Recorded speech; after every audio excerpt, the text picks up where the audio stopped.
ಎಲ್ಲರಿಗೂ ನಮಸ್ಕಾರ. ಮಾತೆಗಳ ಸೊಲ್ಮೇಲು ಎಲ್ಲ ಕಾಳುಗಳನ್ನು ನಾನು ನಿನ್ನೆ ರಾತ್ರಿನೇ ನೀರಲ್ಲಿ ನೆನೆಯಲಿಕ್ಕೆ ಹಾಕಿಟ್ಟಿದ್ದೆ.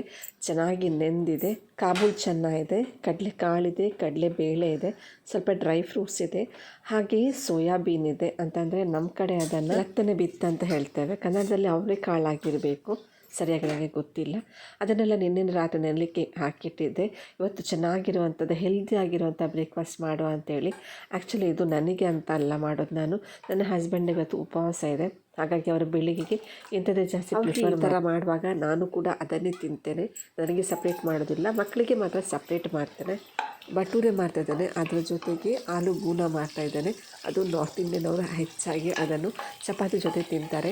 ನಾನಿವತ್ತು ಮಕ್ಕಳಿಗೋಸ್ಕರ ಇದನ್ನು ಮಾಡ್ತಾಯಿದ್ದೇನೆ. ಕಾಳುಗಳನ್ನೆಲ್ಲ ಒಟ್ಟಿಗೆ ಹಾಕಿಬಿಟ್ಟು ಕುಕ್ಕರಲ್ಲಿ ಹಾಕೋದಿಲ್ಲ, ಡೈರೆಕ್ಟ್ ಬೇಯೋದಕ್ಕೆ ಇಡ್ತೇನೆ. ಮುಕ್ಕಾಲು ಬೆಂದರೆ ಸಾಕಾಗುತ್ತೆ, ಸಲಾಡಿಗೆ ಸೂಪರ್ ಆಗ್ತದೆ. ಅದರ ಜೊತೆಗೆ ಕುಕ್ಕುಂಬರ್ ಮತ್ತು ಕ್ಯಾರೆಟ್ ಕೂಡ ಕಟ್ ಮಾಡಿ ಹಾಕೋತಾ ಇದ್ದೇನೆ. ಇದರ ಜೊತೆಗೆ ಕ್ಯಾರೆಟ್ ಜ್ಯೂಸ್ ಮಾಡ್ತಾಯಿದ್ದೇನೆ. ಶುಗರ್ ಹಾಕ್ತಾಯಿಲ್ಲ, ಹನಿ ಹಾಕ್ತಾಯಿದ್ದೇನೆ. ಬಟ್ ನನ್ನ ಹಸ್ಬೆಂಡಿಗೆ ಹನಿ ಕೂಡ ಇಷ್ಟ ಆಗೋದಿಲ್ಲ. ಹಾಗಾಗಿ ಜಸ್ಟ್ ಹಾಲು ಹಾಕಿಬಿಟ್ಟು ನಾನಿವತ್ತು ಮಿಲ್ಕ್ ಪೌಡರ್ನ ಯೂಸ್ ಮಾಡ್ತಾಯಿದ್ದೇನೆ. ಮಿಲ್ಕ್ ಪೌಡರ್ ಚೆನ್ನಾಗಿ ಟೇಸ್ಟ್ ಕೊಡ್ತದೆ. ಇದರ ಜೊತೆಗೆ ನಾನು ಡ್ರೈ ಫ್ರೂಟ್ಸನ್ನು ಕೂಡ ನೀರಲ್ಲಿ ಹಾಕಿಟ್ಟಿದ್ದೇನೆ.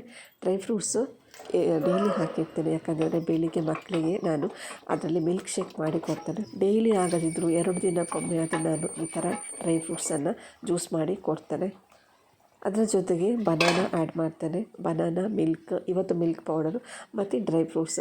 ಅದರ ಜೊತೆಗೆ ಕಾಂಪ್ಲೇನ್ ಇದ್ದರೆ ಕಾಂಪ್ಲೇನ್, ಇಲ್ಲಾಂದರೆ ಹಾರ್ಲಿಕ್ಸ್, ಯಾವುದೇ ಈ ಥರ ಪ್ರಾಡಕ್ಟ್ ಇದ್ದರೆ ಅದನ್ನು ಆ್ಯಡ್ ಮಾಡ್ಕೊತೀನಿ. ಅದು ತುಂಬ ಇಷ್ಟ ಆಗುತ್ತೆ ಮಕ್ಕಳಿಗೆ. ಡೈರೆಕ್ಟ್ ಖಾಲಿ ಜ್ಯೂಸ್ ಮಾಡಿ ಕೊಟ್ಟರೆ ಇಷ್ಟ ಆಗೋದಿಲ್ಲ. ಅದ್ರ ಜೊತೆಗೆ ಏನಾದರೂ ಹಾರ್ಲಿಕ್ಸ್, ಕಾಂಪ್ಲೇನ್ ಆ ಥರ ಬೋರ್ನ್ವಿಟಾ ಆ ಥರನೇ ಇದ್ದರೆ ಹಾಗೆ ಇಷ್ಟಪಟ್ಟು ಕುಡಿತಾರೆ.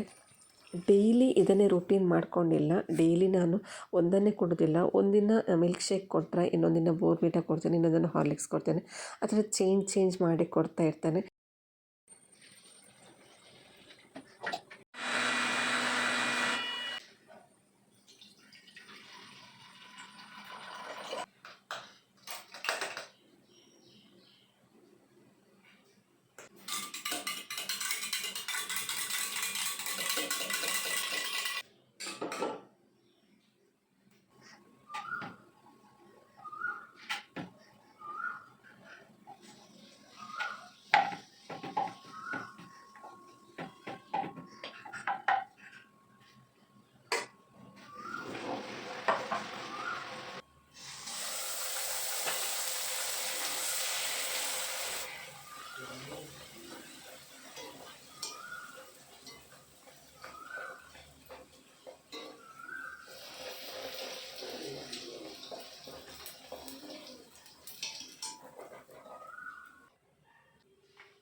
ಮಳೆಗಾಲದಲ್ಲಂತೂ ಗಾರ್ಡನ್ ಮೇಂಟೈನ್ ಮಾಡೋದು ತುಂಬಾ ಕಷ್ಟ. ನಾನು ತುಂಬ ಪಾಟ್ಗಳನ್ನು ಹೊರಗಡೆ ಇಟ್ಟಿದ್ದೆ.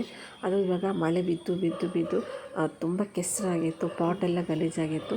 ಆ ಪಾಟ್ಗಳನ್ನೆಲ್ಲ ಚೆನ್ನಾಗಿ ತೊಳೆದು ಬಿಟ್ಟು ಇವಾಗ ಒಳಗಡೆನೇ ಎಲ್ಲ ಸೆಟ್ ಮಾಡಿ ಇಡುವ ಅಂತೇಳಿ ಸೆಟ್ ಮಾಡ್ತಾ ಇದ್ದೇನೆ. ನನಗೆ ಪಾಟ್ಗಳೆಲ್ಲ ಗಲೀಜಾಗಬಾರ್ದು, ಹಾಗೆ ಗಿಡಗಳೆಲ್ಲ ಗಲೀಜು ಕಾಣಬಾರ್ದು. ಮಳೆಗಾಲದಲ್ಲಿ ಪಾಚಿ ಎದ್ದು ಬಿಟ್ಟಿತ್ತು. ನಾನಂದರೆ ಹೊರಗಡೆ ಇಟ್ಟಿದ್ದೆಲ್ಲ ಮಳೆ ನೀರು ಬಿದ್ದು ಮತ್ತು ಪಾಟ್ನಲ್ಲಿದ್ದ ಮಣ್ಣು ಅದೆಲ್ಲ ಸೇರಿಬಿಟ್ಟು ಪಾಟೆಲ್ಲ ಗಲೀಜು ಕಾಣ್ತಾ ಇತ್ತು. ಹಾಗೆ ಎಲೆಗಳು ನಾನು ಡ್ರೈ ಲೀವ್ಸ್ ಕಂಡ ತಕ್ಷಣ ಕಟ್ ಮಾಡಿ ತೆಗಿತೇನೆ. ಹಾಗೆ ಎಲೆ ಕೂಡ ಹಾಗೆ ಗಿಡದ ಎಲೆ ಹಸಿರಾಗಿರಬೇಕು, ಯಾವುದೇ ಡ್ರೈ ಲೀಫ್ ಗಿಡದಲ್ಲಿ ಕಾಣಬಾರ್ದು.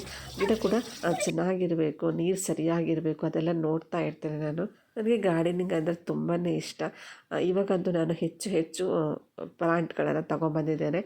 ಎಲ್ಲಿ ಸಿಕ್ಕರೂ ತೊಗೊಂಬರ್ತೇನೆ, ಹಾಗೆ ನನಗೆ ತಂದು ಕೂಡ ಕೊಡ್ತಾರೆ. ಇದೆಲ್ಲ 1 ವರ್ಷದಲ್ಲೇ ನಾನು ಬೆಳೆದಂತಹ ಪ್ಲಾಂಟ್ಗಳು. ಇದರಲ್ಲಿ ನಾನು ಚಿಕ್ಕು ಮತ್ತು ಗಾವ ಬೆಳೆದಿದ್ದೇನೆ, ಅಂದರೆ ಗಿಡ ನೆಟ್ಟಿದ್ದೆ. ನಾನು ಅವತ್ತು ತೋರಿಸಿದ್ದೆ ನಾನು ಗಿಡ ನೆಡುವಾಗ. ಇವಾಗ ಸಾಧಾರಣ ದೊಡ್ಡದಾಗಿದೆ. ನಂತರ ಬ್ಲಾಕ್ಸ್ಗಳಿತ್ತು, ಅದನ್ನೆಲ್ಲ ಚೆನ್ನಾಗಿ ತೊಳೆದುಬಿಟ್ಟು ಎರಡು ಇಟ್ಬಿಟ್ಟು ದೊಡ್ಡ ಪ್ಲಾಂಟ್ಗಳನ್ನು ಹಿಂದುಗಡೆ, ಚಿಕ್ಕ ಪ್ಲಾಂಟ್ಗಳ ಮುಂದುಗಡೆ ಇಟ್ಬಿಟ್ಟು ಅಡ್ಜಸ್ಟ್ ಮಾಡಿ ಇಡ್ತಾ ಇದ್ದೇನೆ. ಅಂದರೆ ಹೊರಗಡೆ ಎಲ್ಲ ಮಣ್ಣಾಗತ್ತಲ್ಲ, ಅದಕ್ಕೋಸ್ಕರ ನಾನು ಎಲ್ಲ ಪ್ಲಾಂಟ್ಗಳನ್ನ ಒಳಗಡೆ ಇಟ್ಟು ಸೈಡಲ್ಲಿ ಕೂಡ ನಾನು ಪ್ಲಾಂಟ್ ಇಟ್ಟಿದ್ದೆ, ಬಟ್ ಇವಾಗ ತೆಗೆದಿದ್ದೇನೆ. ಯಾಕಂತಂದರೆ ನಾನೇನು ಮಾಡ್ತೇನೆ ಅಂತಂದರೆ, ಕೆಲವೊಮ್ಮೆ ರಾತ್ರಿ ಹೊತ್ತು ವಿಂಡೋದಲ್ಲಿದ್ದ ಪ್ಲಾಂಟ್ಗಳನ್ನೆಲ್ಲ ವಾಲಲ್ಲಿ ಇಡ್ತೇನೆ, ಅಂದರೆ ಕಾಂಪೌಂಡ್ ವಾಲಲ್ಲಿ ಇಡ್ತೇನೆ, ಮಳೆದು ನೀರು ಬೀಳಲಿ ಅಂತೇಳಿ.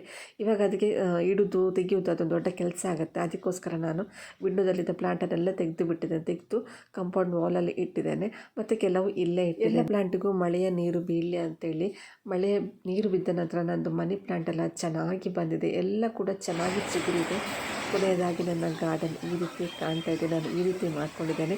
ಮನಿ ಪ್ಲಾಂಟ್ ಗಿಡ ಚೆನ್ನಾಗಿ ಬಂದಿದೆ. ಒಂದ್ಸಲ ಅದರದ್ದು ವೀಡಿಯೋ ಮಾಡ್ತೇನೆ. ಹಾಗಾದರೆ ಇವತ್ತಿನ ವೀಡಿಯೋನ ನಾನು ಇಲ್ಲೇ ಎಂಡ್ ಮಾಡ್ತಿದ್ದೇನೆ. ಇವತ್ತಿನ ವೀಡಿಯೋ ಇಷ್ಟ ಆಗಿದೆ, ಲೈಕ್ ಮಾಡಿ, ಶೇರ್ ಮಾಡಿ ಮತ್ತು ಸಬ್ಸ್ಕ್ರೈಬ್ ಮಾಡಿ. ಮತ್ತೊಂದು ಹೊಸ ವೀಡಿಯೋದೊಂದಿಗೆ ಮತ್ತೆ ಸಿಗೋಣ. Until then take care, bye, thank you.